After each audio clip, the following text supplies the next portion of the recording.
how to invite another user for your n8n instance. So hey guys, welcome to this tutorial. In this quick and short tutorial, I'm going to show you how you can add another user to manage or look at your n8n workflow instance. So for that, the first thing that you will need to do is simply launch your n8n instance. Since I run my n8n locally, I have launched my local n8n instance. Now the next thing that I'm going to do is simply head onto settings, and within settings, click onto this users option.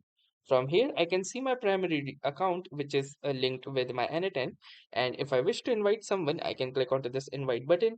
And from here, I can simply add their email address and then their role, which currently can only be set to member because I am a free user on our community edition.